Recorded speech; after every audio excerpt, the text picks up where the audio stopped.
আসসালামু আলাইকুম, welcome to my daily kitchen and ব্লগে। কোনো কথা না বলে আজকে সরাসরি চলে আসলাম খাওয়া দাওয়া নিয়ে। কিন্তু খাওয়া দাওয়াটা আমার জন্য না, আমার ছোট্ট পরিটার জন্য। প্রায় 7টা রোজা সে রেখেছে, কিন্তু আজকে রোজাটা তার কাছে নাকি ভীষণ খারাপ লাগে, সে ভেঙে ফেলেছে। আর আমি এমন অকৃতজ্ঞ মা যে আমার বাসায় কোনো ভাত বা ভালো কোনো খাবার ছিল না, শুধু ফল ফ্রুট ছাড়া। যেহেতু সবাই রোজা রাখে, সেভাবে কিছু করা ছিল না।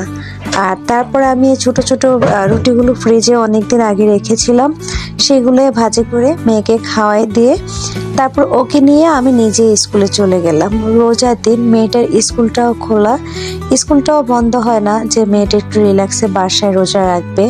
যাই হোক, রোজার পাশাপাশি তো পড়ালেখাটাও করতে হবে, কি বলেন? মেয়েকে ফার্স্ট আমি স্কুলে নিয়ে যাচ্ছি। মেয়ে ভীষণ খুশি আমার সাথে গিয়ে, দৌড়ে সে আগে দিয়ে স্কুলে ঢুকে গিয়েছে আমি ওঠার আগে। তারপরে আমি আর বসে বসে কি করব, আমি একটু ভিডিও ক্যাপচার করে নিলাম, কারণ আমি অনেকক্ষণ বসেছিলাম একা একা সেখানে। আপনাদের ভাইয়া আসবে, আমি ডক্টরের কাছে যাব তাকে নিয়ে। তারপরে সে কি করলো জানেন? আমি বসে আছি ছোট মেয়ের স্কুলে, সে চলে গেল বড় মেয়ের স্কুলে। বড় মেয়ের স্কুলে গিয়ে আমাকে ফোন দিল, তুমি কোথায়? আমি বললাম আমি তো ছোট মেয়ের স্কুলে, তুমি ওই স্কুলে কেন গেলা? তারপর সে আসলো এক রাস্তা দিয়ে, আমি গেলাম আরেক রাস্তা দিয়ে। আবার ফোন দিল, আবার বললাম আমি তো এই জায়গায়, তুমি কোথায়? সে আমাকে বলল, তুমি বারবারে কথা ঘুরাচ্ছ, বলতে পারছো না আমি কোথায়। বলেন তো দোষটা এখানেকার? একদম সিনেমেটিক কাহিনী। পরে চলে আসলাম কি বলে টেলার্সের দোকানে, রয়মন্ডে। সে একটা প্যান্ট আর জামা বানাবে, সরি শার্ট সেলাই করবে। আর তার মাপটা নেওয়ার সময় আমার এমন হাসি পাইছে, আর কি বলবো, সেটা আপনারা অবশ্যই দেখেছেন। জ্যামে পড়েছিলাম রিক্সায়, হঠাৎ দেখি কি একটা ভাইয়া রিক্সাতে লিখেছে যে বিকেল 4টা থেকে সন্ধ্যা 6টা পর্যন্ত মেবি রিক্সা তার ভাড়া ফ্রিতে নেবে, মানে রিক্সা সে ফ্রিতে মানুষকে যাতায়াত করবে। একজন রিক্সা চালকের মন এত বড়, আমি এটা দেখে অবাক হয়ে গেলাম। তারপরে আমরা যে জায়গায় যাচ্ছিলাম, আমরা আজকে ধানমন্ডি যাচ্ছিলাম, যাওয়ার সময় দেখলাম একটা আঙ্কেল টিয়া পাখি নিয়ে ভাগ্য গণাচ্ছে। আমি জানি ভাগ্য গণানো ভালো নয়, তারপরেও আমার কাছে ভীষণ মনে হলো যে আমি একটু গণাই। আর আমার এই ছোট মন মানসিকতাগুলো মনে হয় কখনোই যাবে না, বিশ্বাস করেন। আমি টিয়া পাখিটাকে দিয়ে ভাগ্য গণাচ্ছি, আর আমার বাপে আর আমার হাজবেন্ড হাসছে। পরে আছে, যাই হোক, টিয়া পাখিটা অনেক কথাই বললো, মোটামুটি ভালোই লাগলো। টিয়া পাখি না, ওই আঙ্কেলটা কাগজ তুলে। তারপরে আর কি বলবো, যাই বললো যে মোটামুটি দেখলাম আমার সাথে মিলেই গেল। এখন আমার ভাবি বলতেছে তুমি যেটাই করবা, যেটাই উঠাইতে একই কথা থাকতো, এখন তুমি বুঝতেছো না যে মনে করতেছো এটা তোমার সাথে মিলে গিয়েছে। আমাদের ডক্টরের কাজ সেরে আমরা চলে এসেছিলাম একটু মার্কেটে। ভাবি একটু মার্কেট করবে, বা যদি পছন্দ হয় তাহলে আমরাও মেয়ের জন্য মার্কেট করব। চলে গেছিলাম ইস্টার্ন মল্লিকায়। ইস্টার্ন মল্লিকায় সবসময় ব্যাগগুলো আমার কাছে ভীষণ ভালো লাগে। তো এখানের মার্কেটগুলো না সে আগের মতোই, একদমই অনেক পাথর টাথর দিয়ে কাজ করা, মানে জামা কাপড়গুলো এগুলো প্রত্যেকটা বছরে মেয়েদের জন্য কিনি।